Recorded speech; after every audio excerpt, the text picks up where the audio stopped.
A mística é concebida nessa experiência de aprofundar a fé cristã, a vida de oração, a meditação, mas para que isso propicie a maior abertura para os outros, para a natureza e para Deus. Ou seja, é nessa dimensão bem holística, bem completa de...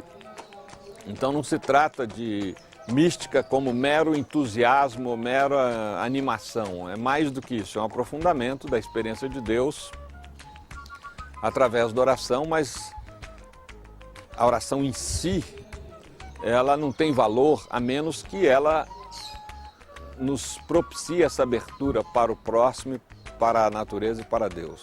Então é nesse sentido que nós encaramos a experiência da oração. A principal referência era a teologia da libertação.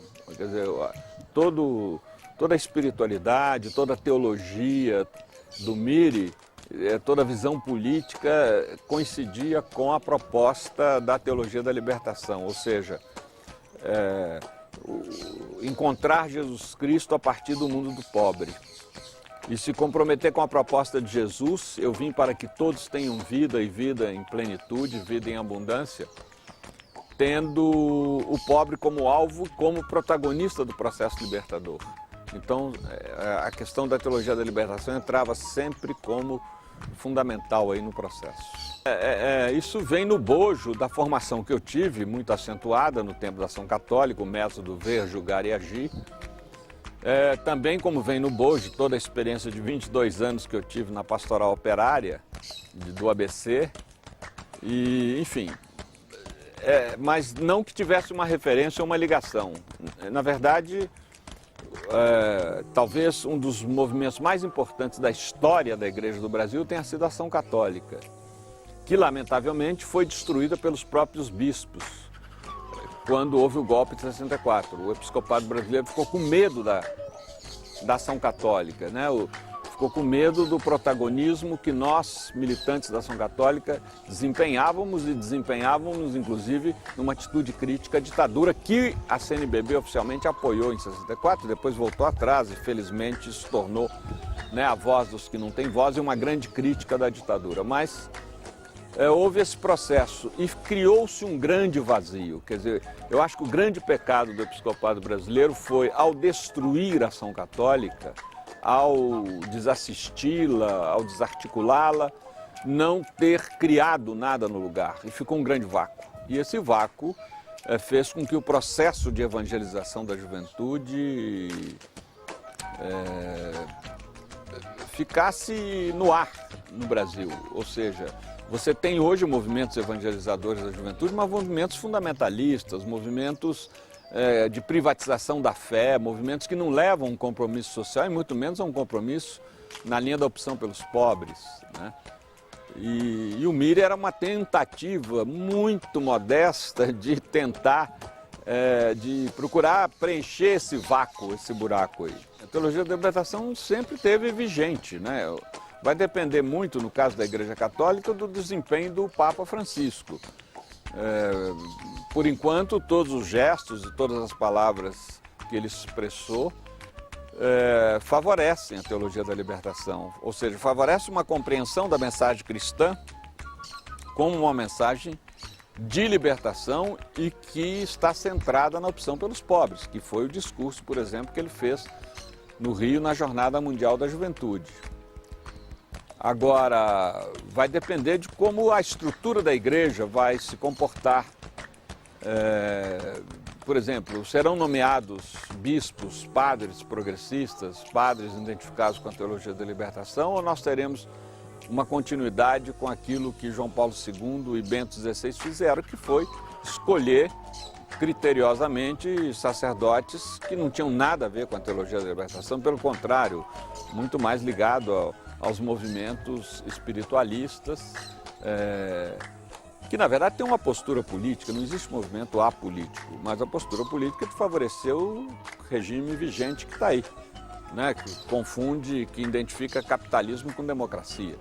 Então não há nada apolítico, ou você busca uma alternativa ao capitalismo ou você sacramentaliza o capitalismo. E muitos movimentos sob o pretexto de serem apolíticos, né, eles fortalecem, como o caso da igreja na ditadura de Franco na Espanha. Ela dizia que não se metia em política, claro, porque, né, estava respaldada por uma ditadura cruel de um generalíssimo que se dizia muito católico e favorecia os privilégios da igreja. No momento que essa ditadura cai, a igreja entra em pânico e começa a fazer campanha contra o processo de democratização. Por quê? Porque, na verdade, ela estava presa ao próprio umbigo, nunca estava pensando no povo espanhol, estava pensando nos seus privilégios, no seu patrimônio.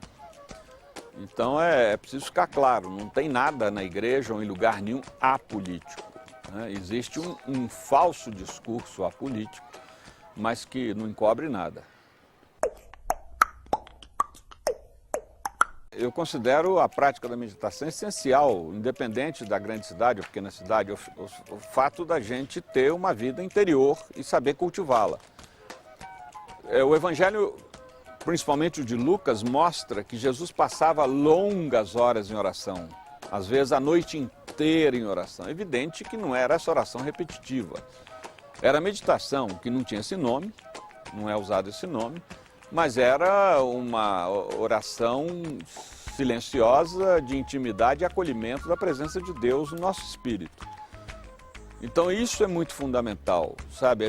Porque nós, cristãos ocidentais, excessivamente cartesianos, cometemos o grave erro de falar de Deus, falar sobre Deus, falar com Deus, mas não deixar Deus falar em nós. Lembra aquela minha tia que ligava para minha mãe e ela falava tanto no telefone que minha mãe largava o fone, ia na cozinha, mexia as panelas, voltava e minha tia não se dava conta de que minha mãe tinha se ausentado do telefone. E a gente faz isso com Deus, a gente não deixa Deus falar.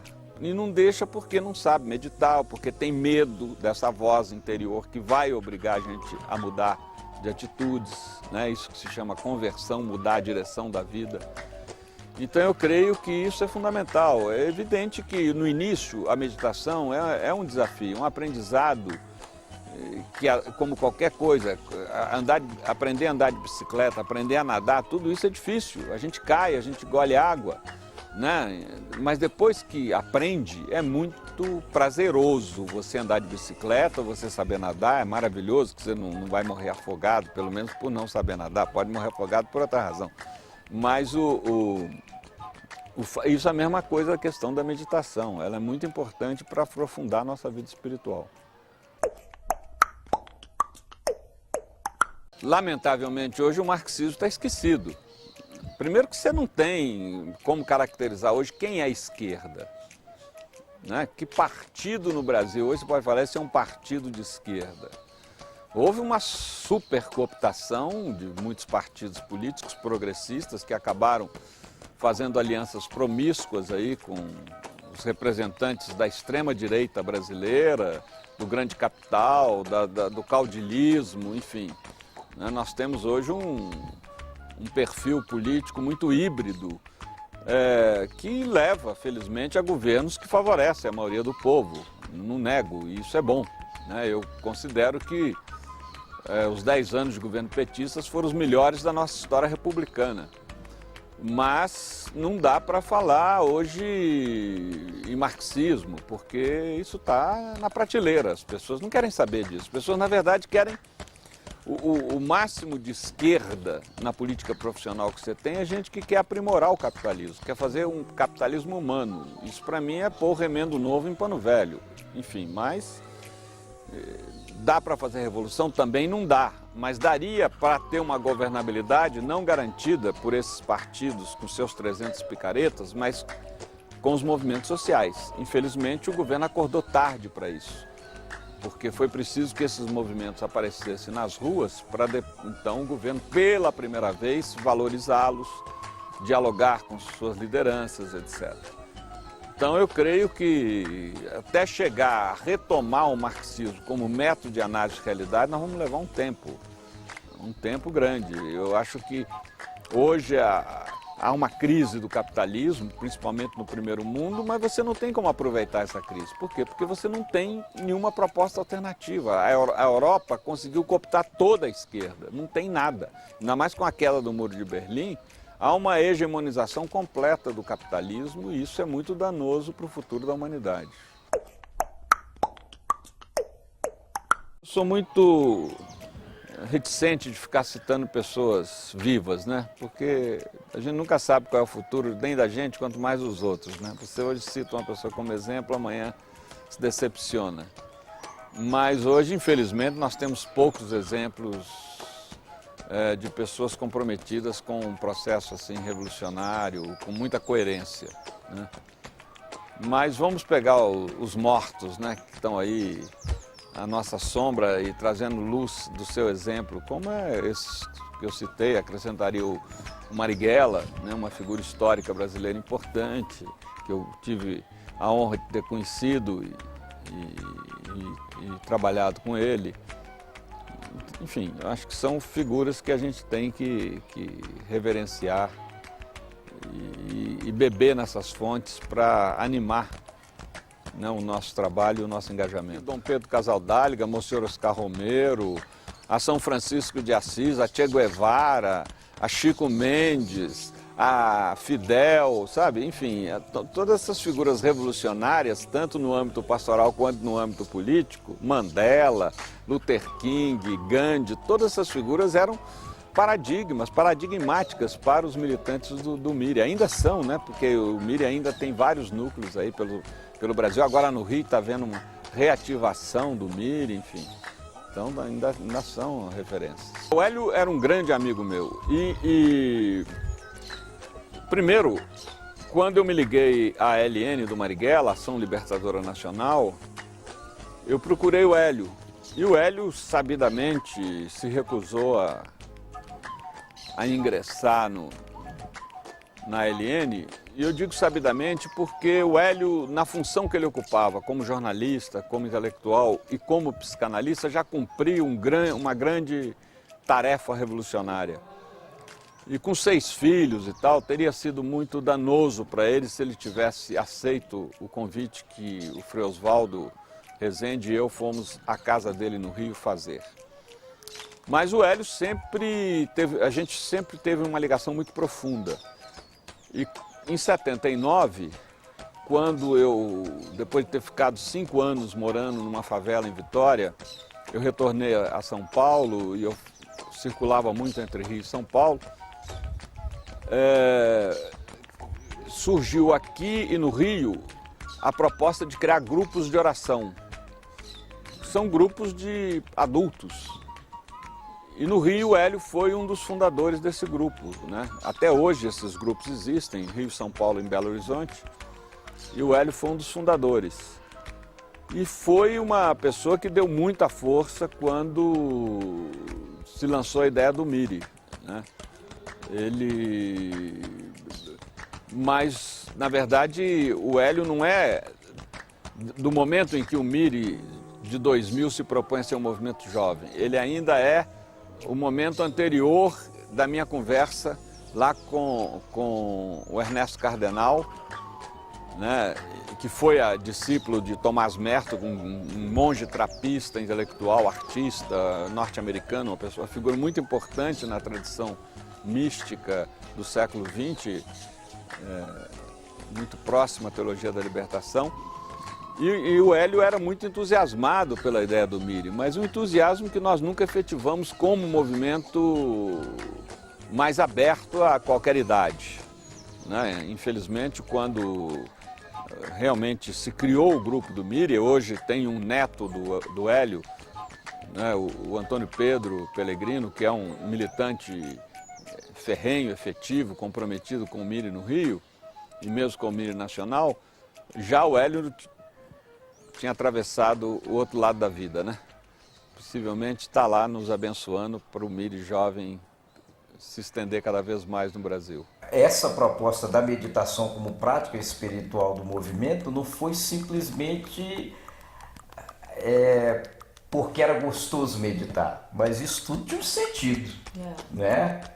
que a gente tentou aprofundar um pouco isso aí, não é? E aí estudou-se também a militância, a não violência ativa do Gandhi, né? As experiências marxistas da América Latina, a trajetória das SEBs.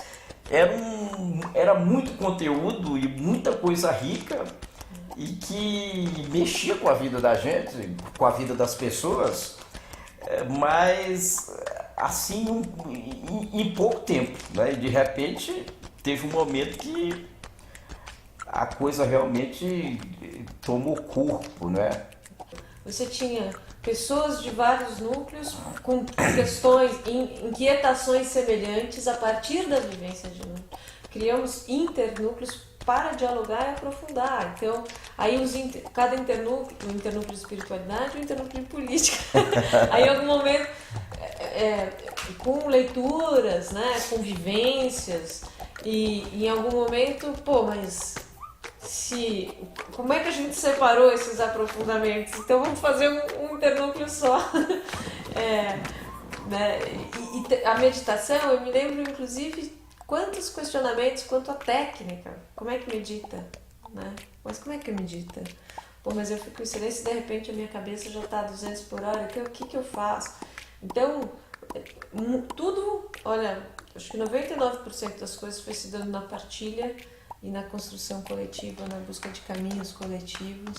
Eu sempre falava isso para a rapaziada do Miriam, eu digo, gente, se a gente fizer um encontro entre Madre Teresa de Calcutá, Dom Helder Câmara, Chico Xavier e Mãe Menininha do Gantuá, eles não vão ter nenhum problema entre eles em relação à religião, porque eles já estão no andar de cima. No andar de cima não porque morreram, mas porque eles já superaram esse primeiro momento, que é o momento que a doutrina te molda. Eles já entraram naquela experiência supra, né? Onde o espírito é comum a todos. Né? Eu sempre usava essa metáfora que a experiência religiosa é tipo um prédio de 2 andares. No primeiro andar você tem ali a doutrina de cada religião, os ritos, os dogmas e etc. Segundo andar é o andar da mística, é que você já não precisa mais desses aparatos.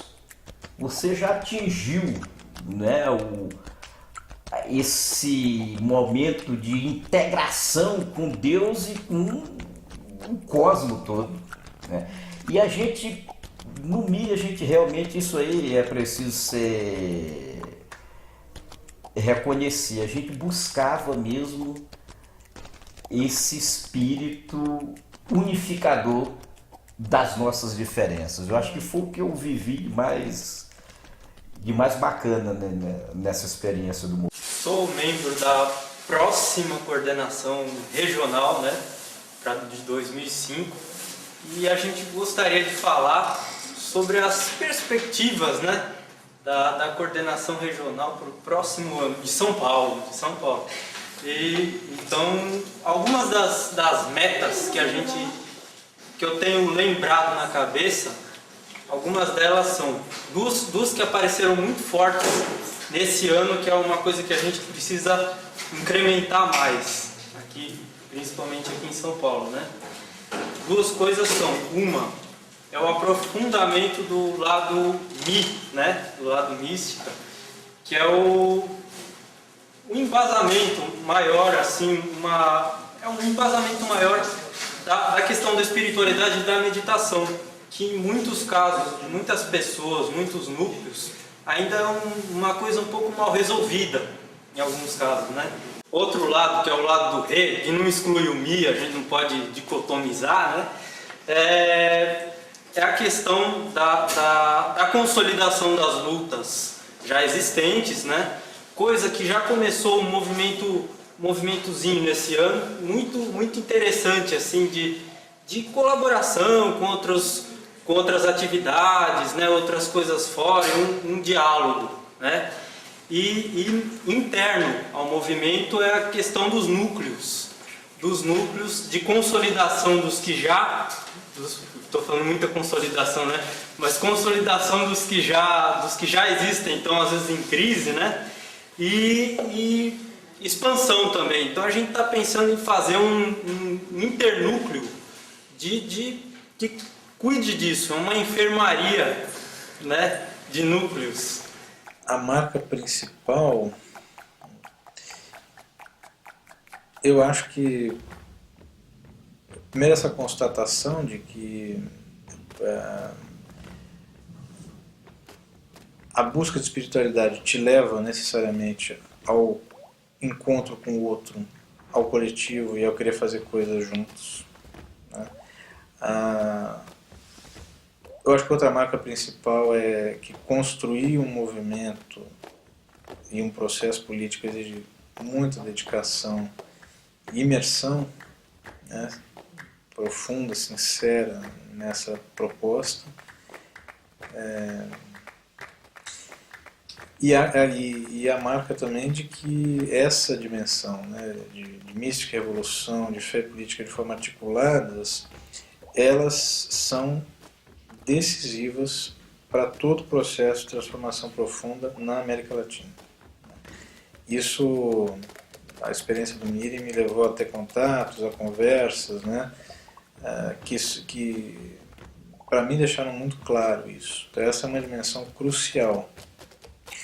E do ponto de vista da transformação, no sentido de um projeto popular, soberano, né, anti-imperialista, anticapitalista, né,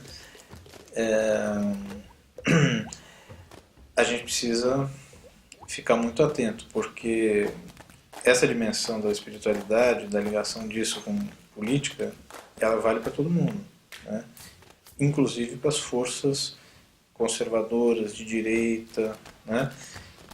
E as eleições de 2010 acho que mostraram claramente isso, né? Os debates, entre aspas, né, que aconteceram naquele período. Então as forças da conservação também trabalham com essa dimensão, né? E talvez estejam trabalhando hoje melhor do que as forças da transformação. E isso para mim reforça ainda mais essa marca, né, de que a gente tem que levar muito em consideração essa dimensão e apostar nisso como uma mobilização, como uma força, né, que catalisa para a mobilização, para o engajamento, né? Eu acho que essa é uma distinção também de místicos, os revolucionários, eles vão estar engajados, vão ter um compromisso perene, né? Eu nem tenho a arrogância de dizer que eu seja um desses, né? Mas eu conheci várias pessoas no MIRI que até hoje elas são para mim exemplos de pessoas que isso é tão constituinte, né? Desenvolveram isso de forma tão profunda nas suas vidas que isso continua e são pessoas de referência, né? Para transformações profundas. Em paralelo ao MIRI, a gente vivenciou um momento no Brasil em que surgiu a consulta popular, né? Consulta popular de 97 em diante, e pessoas que participaram do MIRI acabaram tendo uma militância muito forte na consulta popular, né? Muitos até hoje. Eu acho que porque o projeto que a consulta popular apresentava era justamente juntar pessoas e movimentos, e grupos e partidos para lutar pela Revolução Brasileira, né? Se você pega o conteúdo do Projeto Popular para o Brasil, são os 3 conteúdos que a gente apresentava no Folhetim Azul, né? que formam, né, um projeto de um país renovado, né? Rompendo com o elitismo, rompendo com a dependência, com o imperialismo, com o subdesenvolvimento, né? E baseado no que são as nossas raízes, as nossas origens, a nossa cultura, né? Então o Projeto Popular para o Brasil, que a consulta apresentou, né, em 97, juntou muita gente para debater isso, o debate até hoje, fazia muito sentido, né, com o que era o projeto, vamos dizer, a proposta de análise da realidade brasileira vinda do MIRI, né? Então a gente teve muita proximidade, né? Inclusive os cursos de realidade brasileira, muita gente do MIRI fez, né? Muita gente que fez realidade brasileira conheceu o MIRI ali. Então essa, do ponto de vista de militância mais política partidária, né? Embora a Consulta só recentemente se reconheceu como um partido, né? Teve muita proximidade. Muita gente veio do PT, né? Vivenciar no MIRI as suas angústias no PT, né? Enfim, a relação com o movimento Sem Terra sempre foi muito forte, né? Muito forte mesmo, em vários aspectos, aí de organizar coisas juntas, até pessoas do MIRI terem experiência de estar junto em assentamentos, em ocupações, né? E eu acho que foram essas as referências mais fortes que a gente teve, do ponto de vista de movimento social e partidário organizado, né? Isso até onde eu acompanhei, né, em 2006, 2007. Né? Eu, pessoalmente, nunca tive filiação partidária, né? Eu não acho que seja necessário para desenvolver o meu papel hoje na sociedade. E sigo próximo, né, da consulta popular. Acho que não vou dizer que eu sou militante, porque por vários motivos hoje eu estou um pouco afastado, né, desse dia a dia muito exigente, né, da militância, que exige muita seriedade e compromisso, e procuro ajudar, talvez como era a proposta original da consulta, né, aproximando grupos, aproximando pessoas em torno de projetos, em torno de campanhas, né.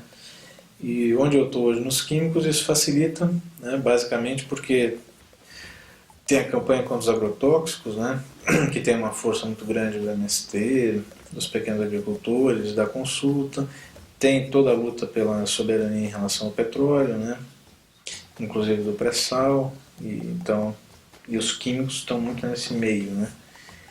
Tem o papel da indústria química na ditadura, civil-militar, né, então são temas que permitem a gente unir o útil ao agradável, né. Faz um trabalho interessante e ao mesmo tempo leva, né, esses temas ao encontro de sindicatos e pessoas que estão no meio sindical que talvez por outro caminho não chegassem a esse tema. A proposta do MIRI era muito diferente, assim. Era diferente, mas tinha outros movimentos que tem uma coisa da história da esquerda, de movimento que pensa a política e a religião, né? Não é, sei lá, um movimento socialismo utópico tinha isso muito forte. Mas eu acho que mas não era isso, assim. Eu não acho que era uma articulação da política com a religião, nem com, não sei, com práticas assim. Mas tinha isso também. Mas eu acho que tinha uma outra coisa que eu acho que era mais, que pra mim foi muito mais forte, que é a coisa de pensar a subjetividade, mas num sentido bem forte, assim, bem radical da coisa, assim, de pensar que você tem que as pessoas estão articuladas com coisas que a gente não, que a gente dá pouco cuidado, assim, vamos dizer, nesse sentido. E isso foi muito, e aí, enfim, imagina, pra mim isso era um tema que não existia, isso era um absurdo. E aí conforme a caminhada dentro do MIRI foi, enfim, a primeira coisa foi dizer que isso não é um absurdo, exatamente. E outras coisas eram absurdas também. E me abriu espaço para eu pensar o que a militância de outra forma, assim, sabe? Como que seria? Que na verdade é uma relação com as pessoas, né? Você tem uma coisa de sentir uma transformação social, precisa pensar o que dá conteúdo para essas formas sociais, né? E tinha a coisa dos movimentos também, né?